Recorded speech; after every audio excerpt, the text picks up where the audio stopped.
Ever wondered what people did when they got sick in the Middle Ages? Would you drink a potion made from ground-up mummies? How about letting a doctor drill a hole in your skull? Medieval medicine was a wild blend of superstition, religion, and early scientific observation that produced treatments so bizarre they seem like fiction today. Yet for people living between the 5th and 15th centuries, these remedies represented their best hope for survival. Number 10. Urine, the medieval miracle fluid. Did you know medieval doctors regularly tasted their patients' urine?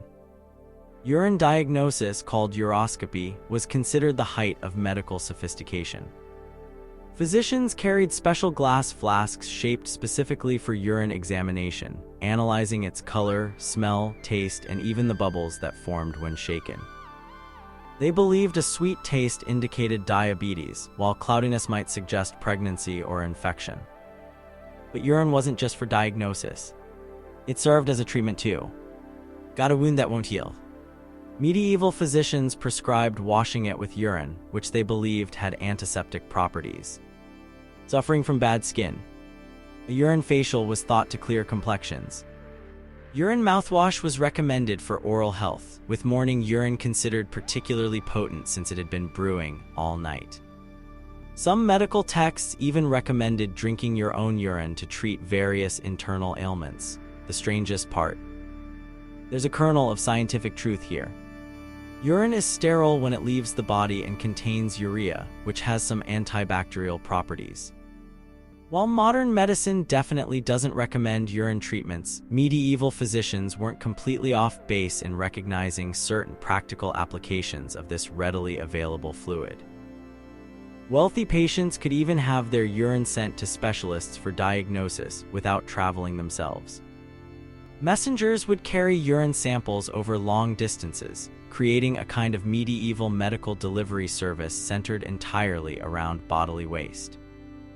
It was so common that one 16th century physician complained that patients believed doctors could diagnose absolutely anything by a mere inspection of the urine, just as if there were a divinity in it. Number 9. Trepanation, drilling holes in skulls. How desperate would you need to be to let someone drill a hole in your skull while fully conscious? Trepanation, the practice of cutting or drilling holes into the human skull, ranks among the oldest known surgical procedures, dating back to prehistoric times and continuing well through the medieval period. Medieval physicians performed this excruciating procedure for numerous conditions, including seizures, headaches, mental illness, and head injuries. The theory: evil spirits or excess pressure inside the skull caused these problems, and drilling holes would release them. Without anesthesia beyond perhaps some alcohol or opium, patients endured having portions of their skull removed using specialized boring tools.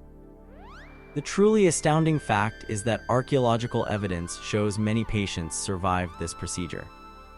Skulls discovered from the medieval period display signs of bone healing around trepanation sites, indicating the individuals lived for years afterward. Some skulls even show multiple healed trepanations performed at different times. For head injuries involving bleeding inside the skull, the procedure occasionally provided genuine medical benefit by relieving pressure, a primitive version of procedures still performed in modern neurosurgery. However, for patients suffering from epilepsy, mental illness, or migraines, the dangerous procedure offered little beyond the placebo effect. Medieval manuscripts depict trepanation with surprising detail, showing physicians carefully operating while assistants held patients down. The importance of this procedure in medieval medicine is reflected in the specialized tools developed specifically for skull drilling, with different designs for creating various sizes and shapes of openings. Number 8. Medicinal cannibalism, consuming human remains. Would you swallow medicine made from human corpses? For medieval Europeans, consuming human remains was a legitimate medical treatment. This practice, known as medicinal cannibalism, wasn't considered grotesque or taboo. It was mainstream medicine prescribed by respected physicians. The most coveted human-derived medicine was mumia, originally referring to bitumen, a natural substance used to preserve Egyptian mummies. Over time, people began grinding up actual Egyptian mummies to create medical powders and tinctures. Mumia was prescribed for everything from headaches and stomach ulcers to fractures and poisoning. The trade was so profitable that counterfeit mummy powder flooded the market, often made from more recently deceased bodies. Human skull was another prized medication, especially for neurological conditions. Moss growing on skulls, particularly those of executed criminals left on display, was carefully collected and prescribed for seizures and bleeding. Skulls were ground into powder or steeped in alcohol to create cranial remedies. Even more disturbing was the consumption of fresh human blood. Executioners would sell cups of blood directly from the scaffold, where epileptics would drink it warm, believing this provided the most potent cure. Those wealthy enough might purchase blood or body parts with the freshly deceased, considered most medicinally powerful. This practice continued far longer than most people realize, persisting well into the 18th century. King Charles II of England regularly consumed King's Drops, an alcoholic extract containing human skull.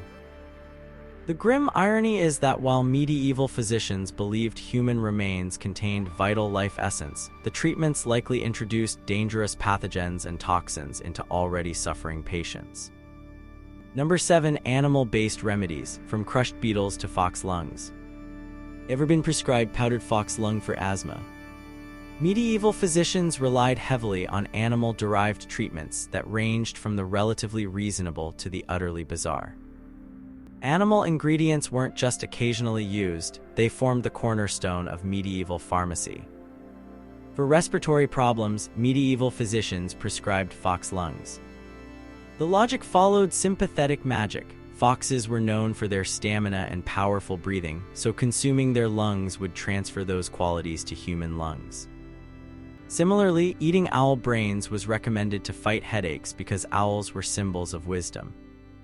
Some animal remedies were particularly revolting. Got worms. Try drinking a potion containing crushed worms fighting like with like. Struggling with fertility. Doctors prescribed potions containing crushed rabbit testicles, since rabbits were known for their reproductive prowess. For skin diseases, spreading crushed beetles or snails over affected areas was common practice. The more exotic or rare the animal, the more powerful its medicinal properties were believed to be. This created a thriving trade in unusual animal parts. Unicorn horn, actually narwhal tusk, commanded enormous prices for its supposed ability to detect poison. Powdered Egyptian mummy, discussed earlier, was technically an animal-based remedy too, though a uniquely human one.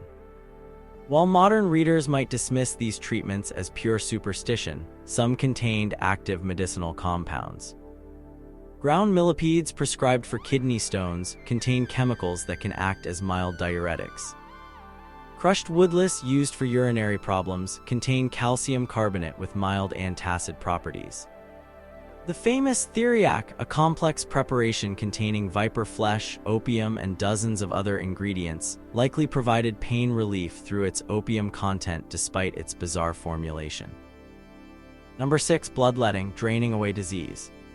How much blood could you lose before fainting? Medieval patients regularly found out through bloodletting, the deliberate removal of blood to treat almost every ailment imaginable.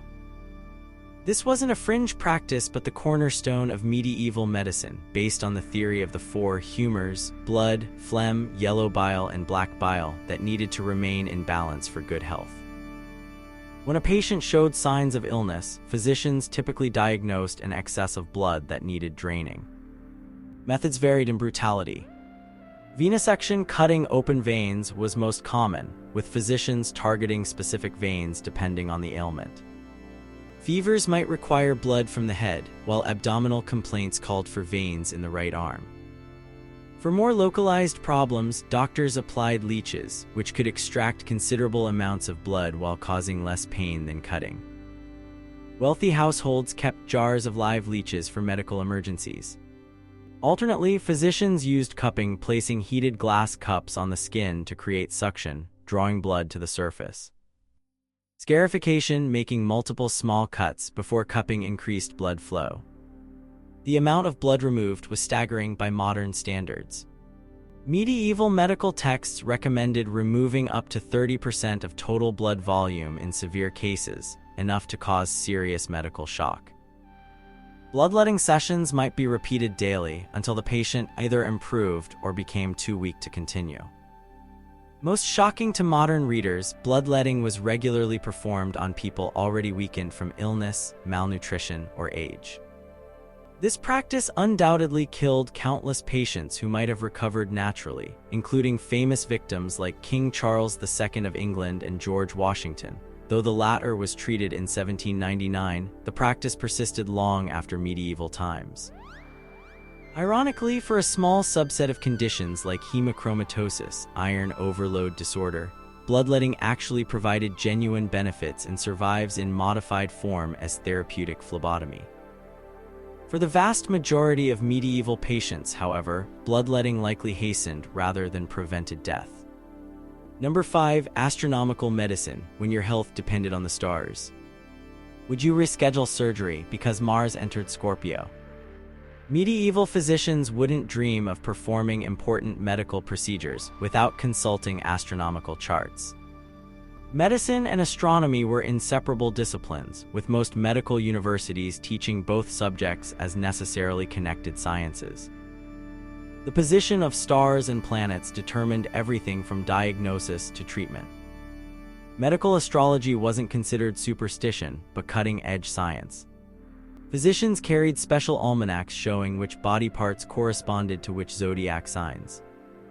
Aries governed the head, Taurus the throat, Gemini the arms, and so on. Treating an afflicted area while its ruling sign was considered vulnerable could prove disastrous. Bloodletting, perhaps the most common medieval treatment, was particularly tied to astronomical considerations. Manuscripts show detailed charts indicating which veins to open based on both the patient's ailment and the current celestial positions. Cutting the wrong vein under inauspicious astronomical conditions was believed to cause serious harm or death. Even gathering medicinal herbs required astronomical timing. Plants were thought to gain or lose potency depending on when they were harvested.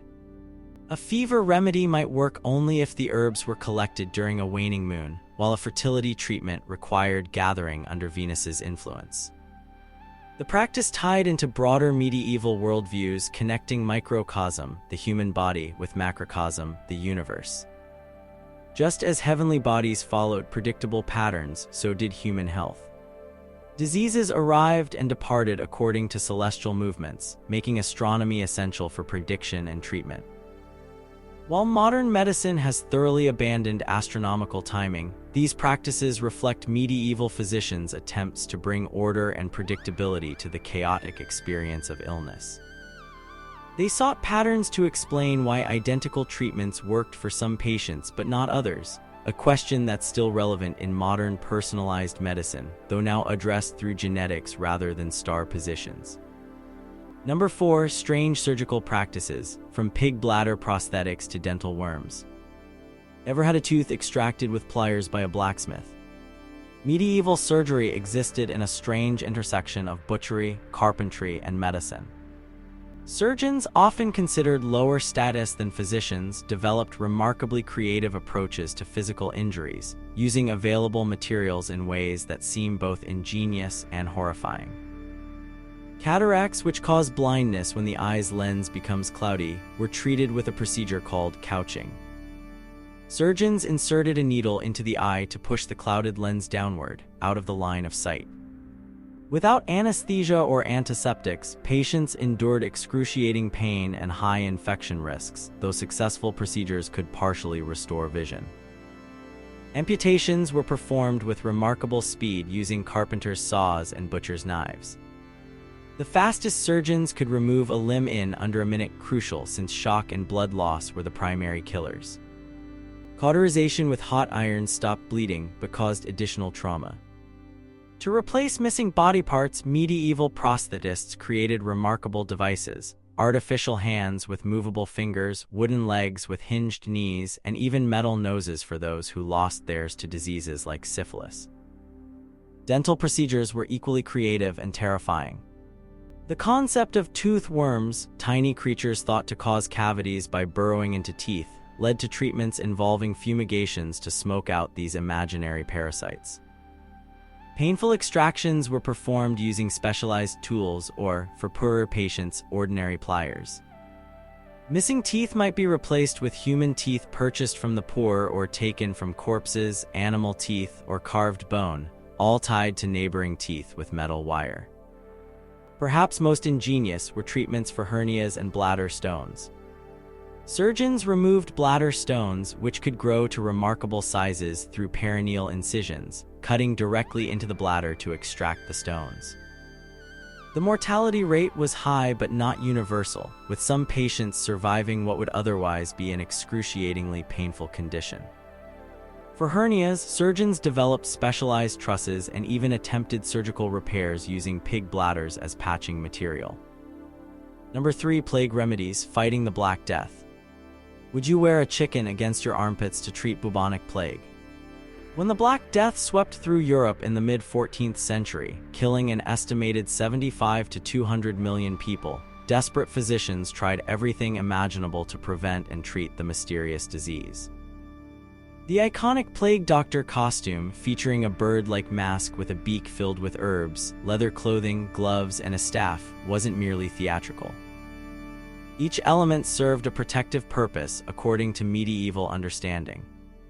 The beak contained aromatic herbs to purify miasma, bad air thought to transmit disease, while the leather outfit prevented contact with infected patients. While utterly ineffective against flea-borne plague bacteria, these measures represented the period's most advanced medical thinking. Treatment for plague victims grew increasingly desperate as conventional medicines failed. Some physicians prescribed theriac, a complex preparation containing dozens of ingredients including opium and viper flesh, which at least provided pain relief through its opium content. Others recommended precious stone powders, drinking gold particles suspended in water, or consuming emerald powder. The most direct treatments targeted the disease's characteristic buboes, swollen, painful lymph nodes in the armpits, neck, and groin. Physicians lanced these swellings to drain the poisonous pus, applied poultices of various substances, including onions, butter, and various herbs, or even applied live animals to draw out the poison. Documents describe attaching the rear ends of live chickens, frogs, or pigeons against buboes, believing the animals would absorb the disease before dying themselves. Preventative measures were equally strange. Those who could afford it fled infected areas, an effective but socially divisive strategy that left the poor to suffer alone. Those remaining might carry pomanders, scented balls, burn aromatic woods, or even smoke tobacco once it became available from the Americas. Some towns attempted to purify air by burning massive amounts of aromatics in streets or firing cannons to disperse miasma. Religious responses intertwined with medical ones. Processions of flagellants, people who publicly whipped themselves to atone for humanity's sins, traveled through Europe, believing the plague represented divine punishment. In contrast, Jewish communities, which suffered lower mortality rates due to ritual cleanliness practices including regular hand-washing and burial of the dead, faced persecution and massacre based on rumors they had poisoned wells. Number 2. Herbal remedies, medieval plant medicine. Did you know aspirin originated from medieval willow bark tea?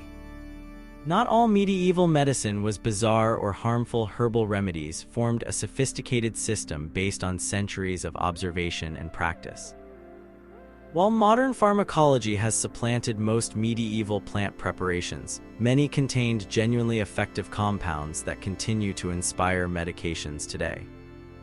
Medieval herbalism combined folk wisdom with scholarly traditions from ancient Greek and Roman texts, particularly Dioscorides de Materia Medica and works by Galen and Hippocrates. Monastery gardens cultivated hundreds of medicinal plants, and illuminated manuscripts depicted herbs with enough botanical accuracy to identify specific species. Some medieval herbal remedies demonstrated genuine medicinal value. Willow bark tea, prescribed for pain and fever, contains salicylates, compounds related to modern aspirin. Foxglove, recommended for dropsy edema often caused by heart failure, contains digitalin, still used in heart medications as digoxin. Moldy bread applied to wounds sometimes prevented infection centuries before penicillin's discovery, as certain bread molds produce antibiotic compounds. The doctrine of signatures, the belief that plants resembling body parts could treat ailments of those parts, led to some ineffective treatments but also identified genuinely useful herbs. Liverwort, thought to treat liver diseases because its leaves resembled liver lobes, contains compounds with mild hepatoprotective properties. Eyebright, used for eye ailments because its flowers resembled eyes, contains anti-inflammatory compounds beneficial for conjunctivitis. Preparation methods were sophisticated, including alcoholic extractions, tinctures, water decoctions, syrups, poultices, and salves. Monastery apothecaries created standardized recipes, early pharmaceutical formulations with specified ingredient ratios and preparation instructions. While lacking modern quality control, these preparations attempted consistency and reproducibility. Women played crucial roles in herbal medicine, with knowledge passed through generations. Medieval households maintained herb gardens for culinary and medicinal purposes, with experienced women serving as primary healthcare providers for families and communities. This traditional knowledge faced challenges during the witch trials of later centuries, when women healers sometimes faced persecution for their medicinal practices. Number 1. Faith healing and religious medicine, when prayer met medicine. Could a saint's finger bone cure your illness? In medieval Europe, medicine and religion were inseparable. Illness was often considered a spiritual affliction requiring spiritual remedies alongside, or instead of, physical treatments. This produced medical practices that modern observers might struggle to categorize as either health care or religious devotion. Pilgrimage served as a prescribed medical treatment for numerous conditions. Physicians would recommend journeys to specific shrines associated with ailments: Saint Fiacre for hemorrhoids, Saint Apollonia for toothaches, Saint Roch for plague.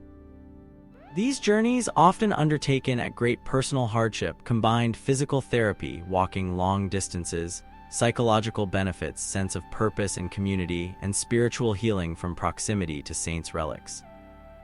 Those relics formed a central component of medieval medical care. Body parts of saints, from bone fragments to entire preserved corpses, attracted pilgrims seeking healing. Contact with these relics, either direct touching or via secondary relics, objects touched to the original, was believed to channel divine healing power. Churches displayed relics in elaborate containers, allowing visitors to touch, kiss, or pass beneath them while praying for healing. Holy water and blessed oils provided portable versions of this divine healing. Patients consumed holy water, bathed in it, or applied it to wounds. Special saints' waters, water that had touched a saint's relic, commanded high prices for their supposed enhanced healing properties. Similarly, oil from lamps burning near saints' tombs was collected and applied medicinally. Hospital care exemplified the integration of spiritual and physical medicine. Medieval hospitals, primarily operated by religious orders, treated the soul alongside the body. Ward layouts often allowed patients to observe daily mass from their beds, while the architecture frequently positioned patients to view sacred images or relics. Confession and last rites were considered essential components of treatment, not merely preparations for possible death. Certain healing prayers and incantations occupied a gray area between religion and magic. For instance, to stop bleeding, practitioners recited specific biblical verses while making the sign of the cross over wounds. For protection against sudden death, a common medieval fear, people wore prayer scrolls containing specialized prayers and biblical passages. Even diseases had patron saints specializing in their treatment. Saint Anthony for ergotism, called Saint Anthony's Fire, Saint Lazarus for leprosy, Saint Vitus for chorea and epilepsy. These divine specialists received targeted prayers from sufferers of their diseases, creating a kind of supernatural medical specialization system parallel to physical treatments. Where are the boundaries between medicine, faith, and superstition? For medieval people, these categories merge seamlessly. While modern medicine has largely separated from religious practice, the medieval integration of spiritual and physical healing reminds us how cultural frameworks shape our understanding of illness and recovery. What medical practices of today might future generations find equally bizarre or incomprehensible? How much of what we consider scientific medicine now might eventually be viewed as merely cultural belief wrapped in the authority of its era?